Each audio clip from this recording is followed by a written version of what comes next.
October 12th, 2023. It is Geo-Rant time, Geo-Rant number 212, and we're going to talk about ternary plots, Streckenstein diagrams, or IUGS plots, whatever you want to call them. We're going to deal specifically with phaneritic igneous rocks. Now, someone asked me to do one of these, so I'm going to walk you through it. Now, these plots confuse people because they were taught to me, but a lot of times they're not taught. Now, what is it? Well, this is the one we're going to use. It appears in this book here on this page. This is the phaneritic igneous plot that you use. And this, quick history on this. Starting in the mid-70s, 1974, Streckenstein devised a way to plot three things on a diagram in order to come up with a rock name. This is your rock name. Why?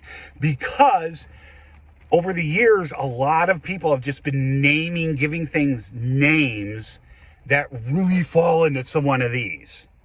All right. Or they've been using things more like textures to give something a rock name, like pegmatite. Okay, that's more of a texture than a rock. Pegmatite doesn't tell me anything about the mineralogy.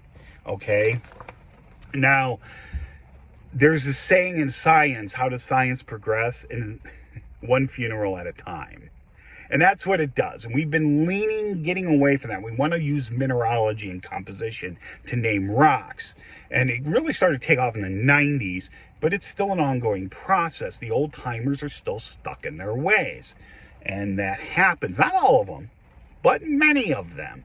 And the three basic rock types, igneous, sedimentary, and metamorphic, are interpretive. They are. And this is a talk for another time. But me and a couple other people are trying to get around that, because we used to start with that. Well, you take a rock in hand, like this. Oh, is this igneous, metamorphic, or sedimentary, before you start describing anything beyond color? And that has gotten us into trouble, like with the Niagara Fault Zone. That doesn't exist. Anyway, so we're going to avoid doing that. And this plot really helps. The only thing this will not plot that is phaneritic and igneous is ultramafic rocks. And that's a chart, separate chart. Now, there are other charts that will divide these out even further that are like this, and that's fine. There's also some for sedimentary, like sandstones. There's some for metamorphics, like quartzites, which I call sandites, because, you can have different amounts of lithics. And anyway, I digress. Let's stick with this so this doesn't end up being 40 minutes long. Okay, so your rock is igneous. We're just going to roll with that. It's phaneritic, meaning you can see the grains with your naked eye, essentially. Okay. And in this case, we'll just say it's felsic. All right. So, I got a little bit of moss on this still. This is from Wisconsin. We're just going to say, leave it there. It is phaneritic, although you probably can't tell from the camera. It is a lighter color, so it's going to be, felsic. I mean, you can see the crystals with your naked eye. It's just hard. Like in the middle here, you can really see them a lot better. So they're just a finer crystalline version. But like a talk for another time. That's phaneritic, okay? I just happen to have it here, so I used it. Now, when you do this is not like a USDA chart. If you notice, most of you are familiar with the USDA soil textural chart. This does not plot like this. This is actually simpler. Mathematically, there's an extra step, but you're only plotting two lines, which meet at 1 point. So, but you're plotting three things. The second line will plot both things simultaneously. That's why you have your numbers going up here and down here. But the first thing you plot is quartz. We're not talking about feldspathoids. Many of you know there's a bottom part to this. What we're going to plot in our example has quartz in it. Okay, so we ignore the bottom part. So that's done already. And you notice this goes from 0 to 100 up here. There's no down. It's just up, because you're going to plot a line this way and you're going to plot a line this way. And then they'll meet at a point, and that's rock type. That's it. Now, it's not, the USDA textural chart, you got to do 1, 2, 3, and you'll see increasing sand, all that stuff. And I've seen this chart overlaid on that background with the separate triangles, and that is technically incorrect. Many earth science people get this wrong because they're not shown this. I was shown this. So, and I use these, I've designed these. So I use them regularly. Now, what you do here is you have to do what's called a double normalization. We use that term slightly differently than we do in statistics. It's still a normalization, but we're going to set everything to 100%. When you look at the rock and you identify it, because you're not going to break this without complicated equipment, you're not breaking this down into its chemical constituents and identify the minerals based off that. You got to do it based off what you see in a certain area. All right, and some of you have seen me, or may have seen yourself in the back of geology field books and stuff. Well, the more expensive ones, you'll see these circles with little angular dots in them, or circles that show you the relative percentages, and that's how you have to do it. Now, if it's something like sandstone and you're trying to get grain size, you can probably break that up. But sandstone is something else too. I've designed a chart for this.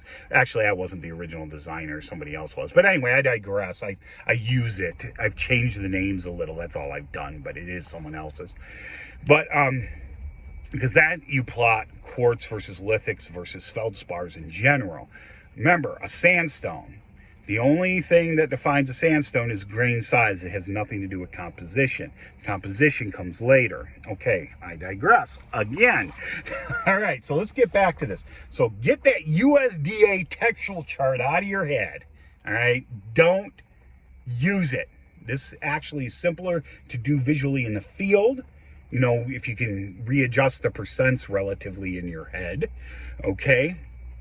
Now, we're going to do what's called an initial normalization, which is actually also going to coincidentally take care of our first normalization.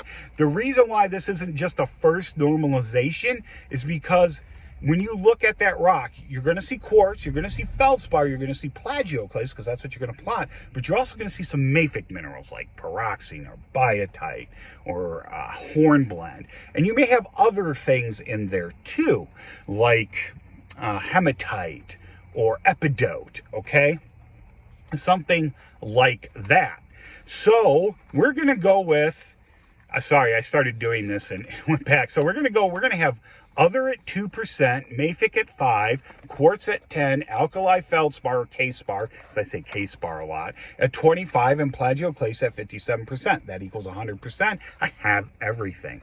Now, I am going to remove, like I did here, I scratched out other and mafic. This is my initial / first normalization, okay?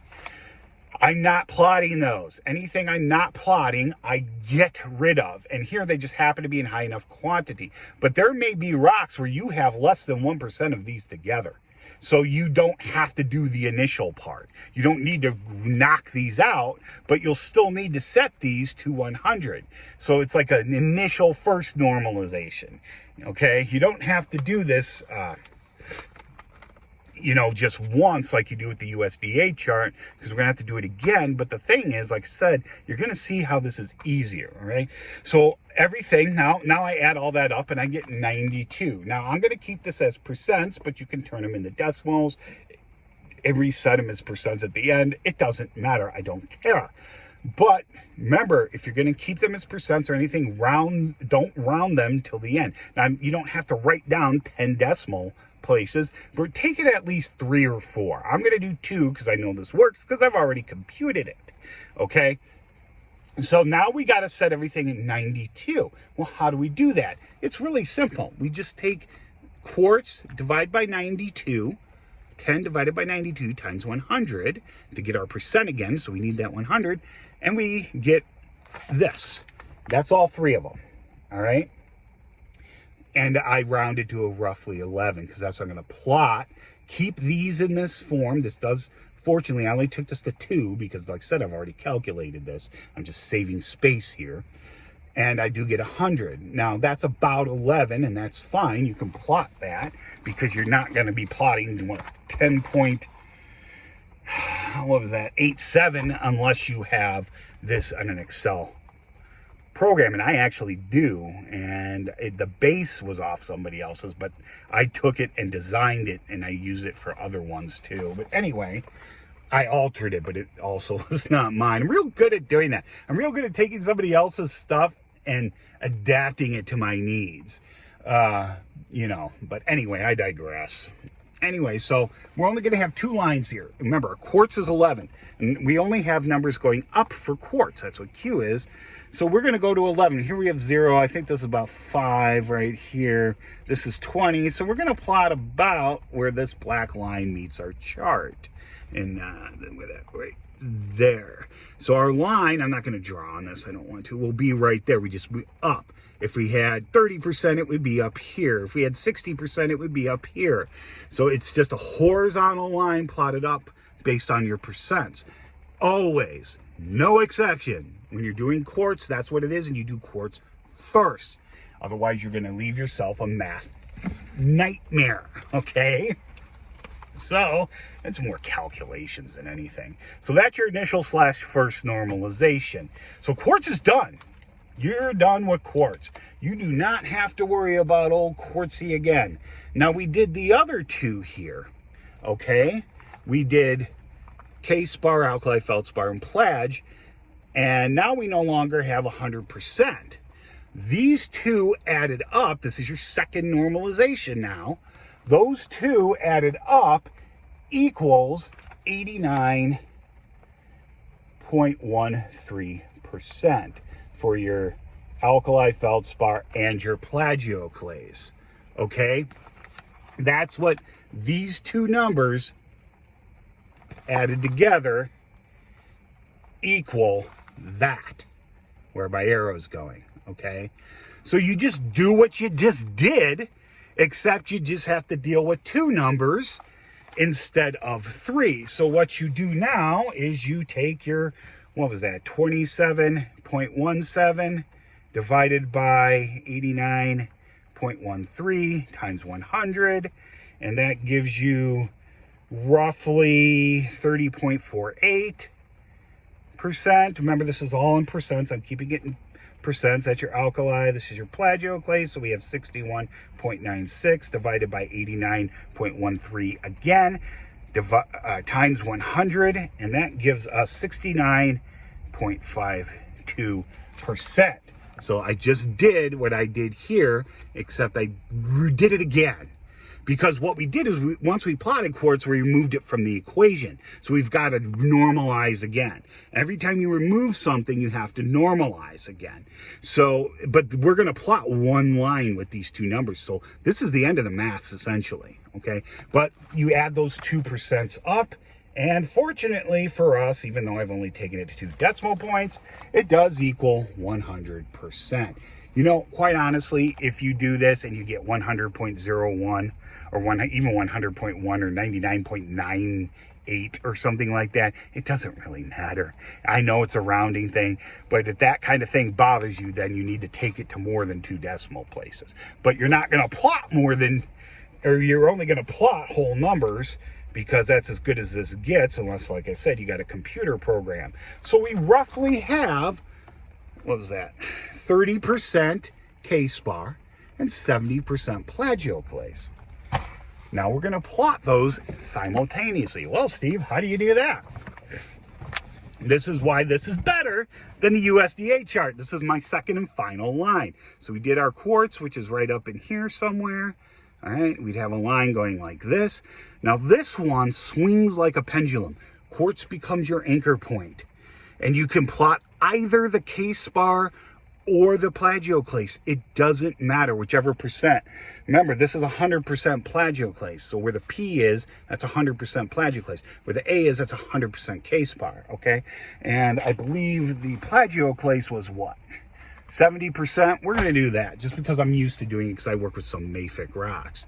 So we go to our quartz and we go to 70% plagioclase. So it hangs, you know, perpendicular to the bottom of the triangle, then we swing it to 70%. And remember, we have our other line here. So that's going to plot us somewhere in here. The 2 lines are going to meet, which means we have a quartz monzodiorite. Okay?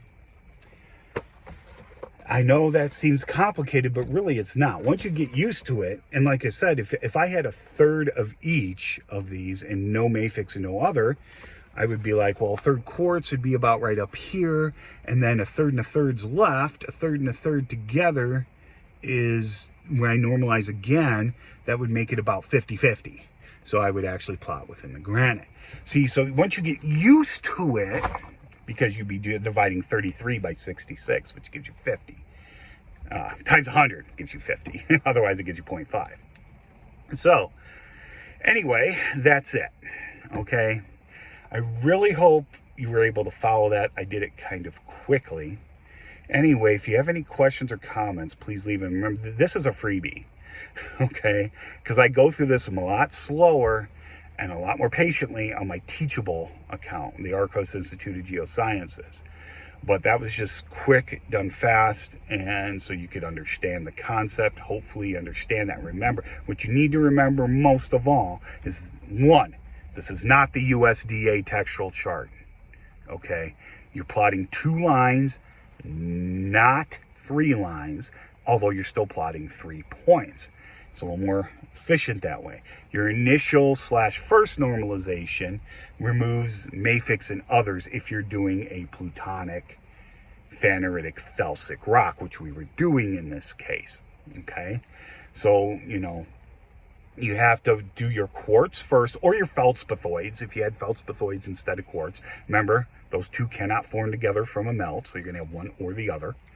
So you'll have your feldspathoids, and the same thing. Instead of quartz, you do foids. Same process. You flip the chart right side up. So anyway, so that one is, you take your first line horizontally up from the base and you plot your quartz, whatever percent it is. And then your second normalization, the quartz becomes your, was that focal point? I forget what the top, where the anchor point of a pendulum is called. I'm sorry. And from there, whatever your second normalization gets you, you can plot plagioclase or alkali feldspar. It doesn't matter because it'll plot them both.